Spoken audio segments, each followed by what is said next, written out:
തനിക്ക് ശത്രുക്കളൊന്നുമില്ലെന്ന് ബോബി ചെമ്മണ്ണൂർ. ശത്രുതയുണ്ടാകാൻ താൻ ആരെയും പറ്റിച്ചിട്ടില്ല, ആർക്കും ദോഷം ചെയ്തിട്ടില്ല. എന്നാലും ബിസിനസ് ചെയ്യുമ്പോൾ മത്സരങ്ങളൊക്കെ ഉണ്ടാകുമെന്ന് അദ്ദേഹം പറഞ്ഞു. ഒരു യൂട്യൂബ് ചാനലിന് നൽകിയ അഭിമുഖത്തില് സംസാരിക്കുകയായിരുന്നു ബോബി ചെമ്മണ്ണൂർ. തനിക്ക് 10ഓളം കാറുകളുണ്ടെന്ന് ബോബി ചെമ്മണ്ണൂർ വെളിപ്പെടുത്തി. ബോച്ചയ്ക്ക് എത്ര കാമുകിമാരുണ്ട് എന്ന അവതാരകയുടെ ചോദ്യത്തോടും അദ്ദേഹം പ്രതികരിച്ചു. നല്ല കാര്യങ്ങൾക്കൊന്നും ഞാൻ എണ്ണം വയ്ക്കാറില്ല. ഓരോ കാലഘട്ടത്തിൽ ആരെങ്കിലുമൊക്കെ ഉണ്ടാകും. മറ്റുള്ളവരെ പോലെ നമുക്കും ഇഷ്ടങ്ങളൊക്കെ ഉണ്ടാകാം. ടെൻഷൻ റിലീഫിന് ഇത് നല്ലതാണ്, അദ്ദേഹം പറഞ്ഞു.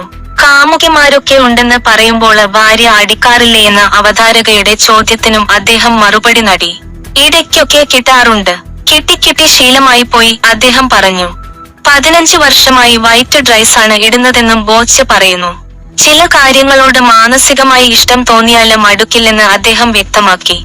ചർമ്മ സംരക്ഷണത്തിനായി ഒന്നും ചെയ്യാറില്ലെന്നും ബോബി ചെമ്മണ്ണൂർ പറയുന്നു. പൗഡറിടാറില്ല, മുടി ചീകാറില്ല, ക്രീം ഇടാറില്ല, ഒരു സൗന്ദര്യ വസ്തുക്കളും ഉപയോഗിക്കാറില്ല.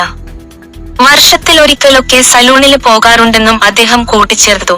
തമാശ പറയുന്നതൊക്കെ തനിക്ക് ഇഷ്ടമാണെന്ന് അദ്ദേഹം പറയുന്നു. ഡബിൾ മീനിങ് ഒരു ടൈം പാസാണ്. തെറി പറയുന്ന സിനിമകളൊക്കെ ഇല്ലേ, ഡബിൾ മീനിങ് ചിലർ നെഗറ്റീവായും മറ്റു ചിലർ പോസിറ്റീവായും എടുക്കാറുണ്ട്.